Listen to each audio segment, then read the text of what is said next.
ओम नमः शिवाय। सोमवार का दिन शंकर भगवान को समर्पित है। आज के दिन भक्त भोलेनाथ को प्रसन्न करने के लिए विशेष पूजा अर्चना करते हैं।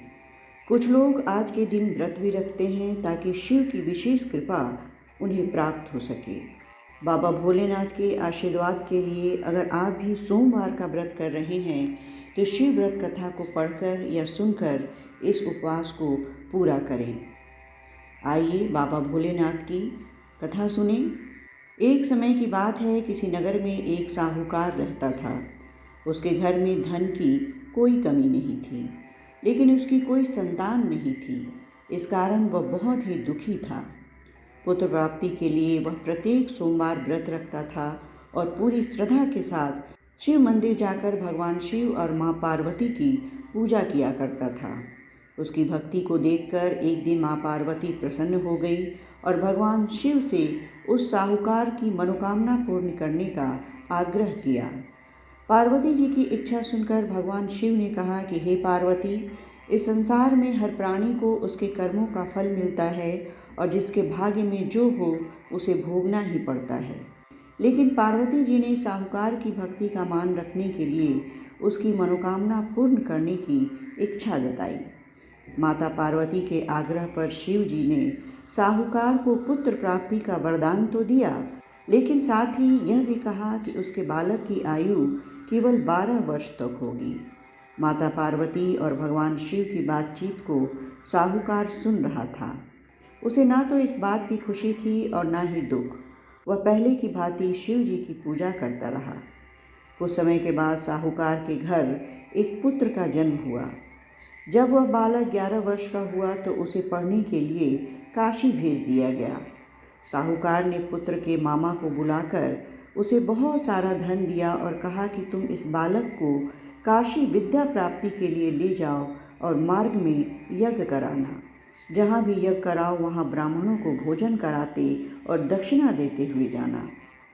दोनों मामा भांजे इस तरह यज्ञ कराते और ब्राह्मणों को दान दक्षिणा देते काशी की ओर चल पड़े।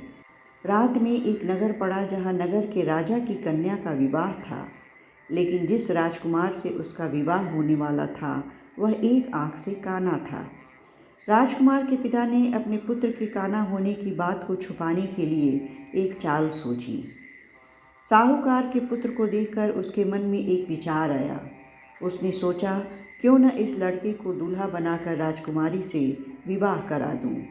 विवाह के बाद इसको धन देकर विदा कर दूंगा और राजकुमारी को अपने नगर ले जाऊंगा। लड़के को दूल्हे के वस्त्र पहनाकर राजकुमारी से विवाह कर दिया गया, लेकिन साहूकार का पुत्र ईमानदार था। उसे यह बात न्याय संगत नहीं लगी। उसने अवसर पाकर राजकुमारी की चुन्नी के पल्ले पर लिखा कि तुम्हारा विवाह तो मेरे साथ हुआ, लेकिन जिस राजकुमार के साथ तुम्हें भेजा जाएगा वह एक आँख से काना है। मैं तो काशी बढ़ने जा रहा हूँ।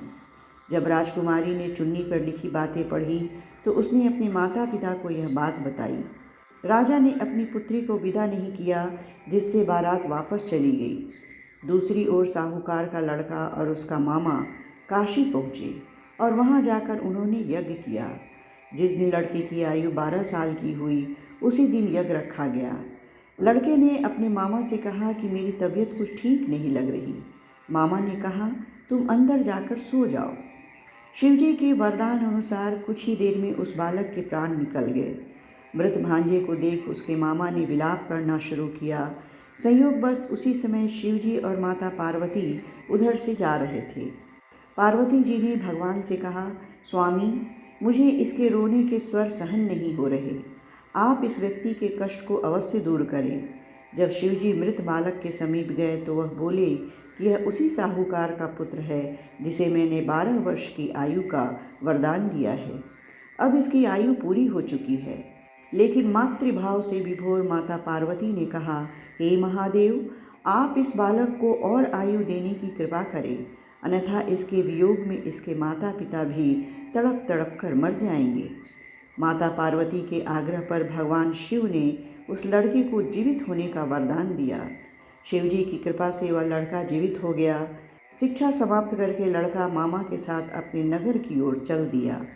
दोनों चलते हुए उसी नगर में पहुँचे जहाँ उसका विवाह हुआ था। उस नगर में भी उन्होंने यज्ञ का आयोजन किया।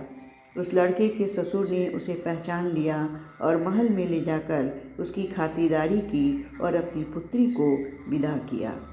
इधर साहूकार और उसकी पत्नी भूखे प्यासे रहकर बेटे की प्रतीक्षा कर रहे थे। उन्होंने प्रण कर रखा था कि यदि उन्हें अपने बेटे की मृत्यु का समाचार मिला तो वह भी प्राण त्याग देंगे, परंतु अपने बेटे के जीवित होने का समाचार पाकर बेहद प्रसन्न हुए।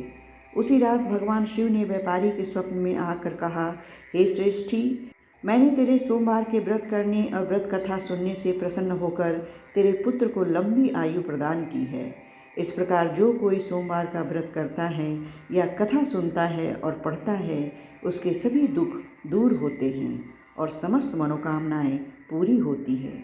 ये थी सोमवार की व्रत कथा। कथा आपको अच्छी लगी हो तो इसे लाइक और शेयर ज़रूर करें। साथ ही मेरे चैनल को सब्सक्राइब भी करें ताकि आगे आने वाले सारे वीडियो का नोटिफिकेशन सबसे पहले आप तक पहुंच सके। अब आप मुझे आज्ञा दें। नमस्कार। हर हर महादेव।